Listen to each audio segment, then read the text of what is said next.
Well, when the going gets rough, the tough gets going. I'm sure you've heard of that phrase before, and that phrase best describes our guest in the studio today on Face Off, Dato Seri Ong Keat. Welcome. Thank you. To Face Off, and thank you so much for doing this with us. Pleasure. All right, and Ernie Chen, how are you doing? Doing good, doing good. Very excited to have Dato Seri Ong here today with us, yeah? Our resident guest on Face Off, yeah, Dato Seri. There have been countless and lethal attempts to get rid of you by Chua Soi Lek. What have you got to say about this? Oh, well, in the first place, I don't think that I'm that invincible. Because in the past few rounds, I would say, I became the target of the power tussle within the MCA way back in 2010.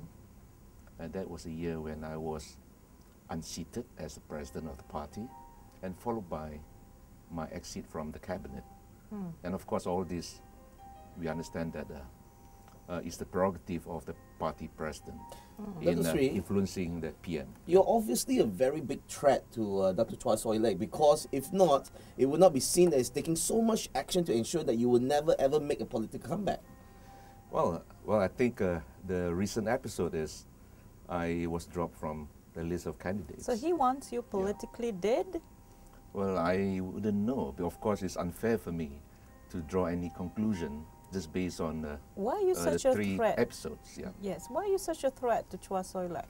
But I don't think so, because to me, we have our separate path to pursue different ideals in politics. And Two in the very past, different people. Yeah, of course.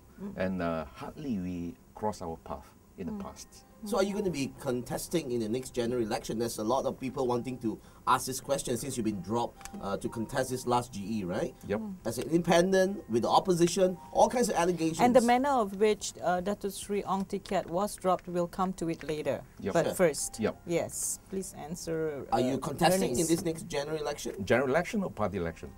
Both. Well, certainly I wouldn't call it quit as it is now, even though I was dropped from the list of candidates. You are not I was calling it denied. quits. I was denied calling the it opportunity to contest, regardless of the fact that people at large in Pandan, of course, they deem OTK as winnable. Yeah, and you're so winnable, and yet you were dropped by the Barisan Nasional component party as a whole. Why do you think that happened? When you're such a winnable candidate, in fact, we asked the Pandan community and they said, you put Ong Keat there, he's going to win. But yet you were dropped. What do you think is your future in Barisan Nasional? Well, talking about future, of course, I think it's not for me to say at this juncture. And more so, we all know that the modus operandi of the coalition is that the recommendations made by the respective party chief would have heavy bearing on the final list of candidates. We know that Chua Soi Lek, Dr. Chua Soi Lek actually threatened to resign as MCA president just before the general elections. We also know that he said if the Prime Minister, Najib, would to put you as a candidate, he will pull MCA out of Barisan Nasional. Is this true? Yeah, well, of course, I don't have the privilege of participating in the discussion within the MCA, because I'm no longer part of it. I'm no longer part of the leadership. But at the same time, of course, I still could remember what you said, and was carried by the vernacular press, especially in the run-up to nomination day. Yeah, that seems to be carrying some truth. So he finds you a really huge threat, either that or he really hates you to the guts. Well, I wouldn't know. I mean, what kind of hatred or what kind of vendetta he might harbor, he might have against me, I wouldn't know. But to me, I personally, I don't have any personal vendetta against him. Though the Honestly? Though the gossip, or rather the perception among the party insiders or even outsiders, they tend to argue that, they tend to believe that the feud between Ong Keat and Chua Soi Lek has never come to an end, and all this because of a personal clash. But to me, Is it like that a is Mahathir nonsensical. Anwar thing? No, I don't think so. Because, as I said earlier, we seldom or we hardly have the opportunities to cross our path, let alone crossing sword. But Those days. yeah. But the problem is, when I took over the presidency, and when I took over the disciplinary case against him, right, due to his involvement in the sex scandal, the DVD scandal, certainly I got to do my job, and perhaps that had ruffled his feathers. Talking about the sex scandal, I mean, it's always a hot topic talking about sex, right? And it's Dr. Chua Soi Lek. I mean, what a better actor than him being in the video, health minister. Health minister. So what I want to bring up is this. What was the grassroots and even your thought when the president of a Chinese leading party in the national governing country coalition? The only one that Malaysian Chinese, I think, would actually look up to for the longest time. Correct. How would us be able to respect and also be still voting him in as the president? Well, I think, in all fairness, I think Dr. Chua at that point of time, in fact, he had every right to stand for party presidency. And he was voted in, as you know. But again, we need to make it very clear. This is not the decision made by the community, but rather by certain portion of the MCA delegates. So another portion does not agree with that. And I think if my memory were to serve me right, he managed to secure about 38 or 39% of the delegate support. Personally, do Yeah. you think that he should have been re-elected and he should be still the MCA president and, do what he's doing until now, not to step down and to continue, and also perhaps stand for party elections again? Well, I must say that, of course, at this juncture, everybody is making all sorts of wild guess or But do you think speculations. someone with his record of having been in a sex scandal should be allowed to do that? Well, I remember when I was the president, I was asked the same question. And when I answered candidly, I said, anybody But did you running have a for- mistress? Sorry? Did you have a mistress, and did you have a video, take you doing what No. you were No. doing, perhaps? And like well, Chua Soi Lek? I'm trying to answer your question. Well, actually, now when his case was brought to the light, and I did answer when I was asked by the media Sure. that any public office holder, of course, now we need to know where the limits are, and we wouldn't want to embarrass a party.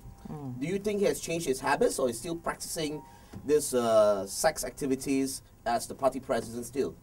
I wouldn't know, Extramarital affairs. because after all, that is his private life. But to me, what bothers me is not his private life, but rather what kind of impact is going to cause on the party per se, or even the nation. Because in the past few years, whenever I had opportunities to travel abroad, especially when I served as a minister, whenever I met my counterparts, sometimes on the sidelines of our discussion, people like to crack jokes. So this is all impacting and is also impactful to MCA, to the party, and this was obviously shown in the last general elections in GE13. So there's nothing much left of MCA, and if you or anyone else was to stand for elections and head the party or be at the helm, what's left of MCA to helm anyway?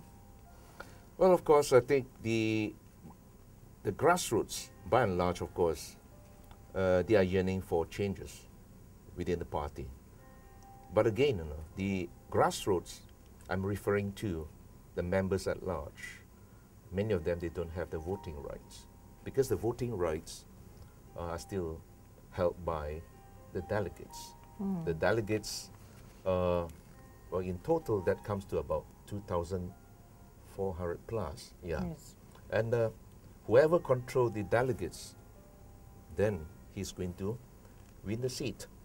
In the case of Dr. Chua, of course, currently there's no such provision in the party constitution prohibiting him from seeking re-election.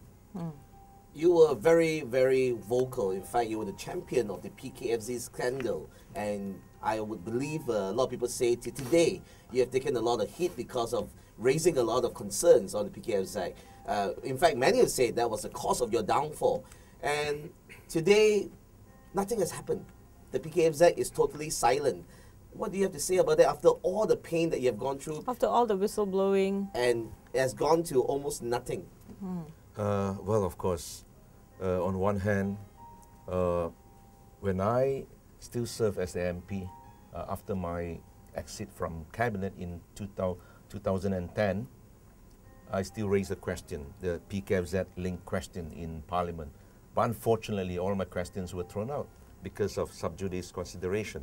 You know you are a winnable candidate. A lot of people in Pandan know you're a winnable candidate. Any plans to be an independent candidate to be contesting in the next general and elections? actually on that question, why didn't you contest as an independent in GE13?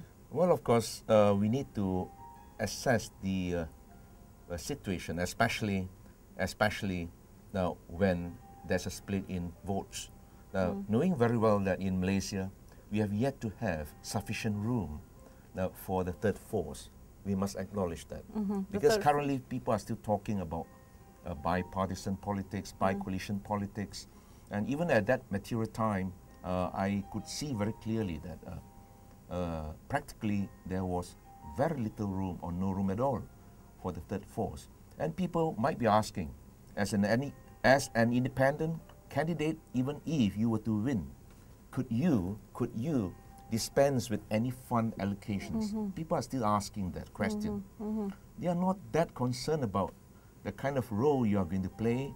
You know, it's not 100% reliant on, you know, fund allocations from the government, either from the state or even from or the federal government. So is that why you're still an MCA and you're not in the opposition? You have not joined Pakatan?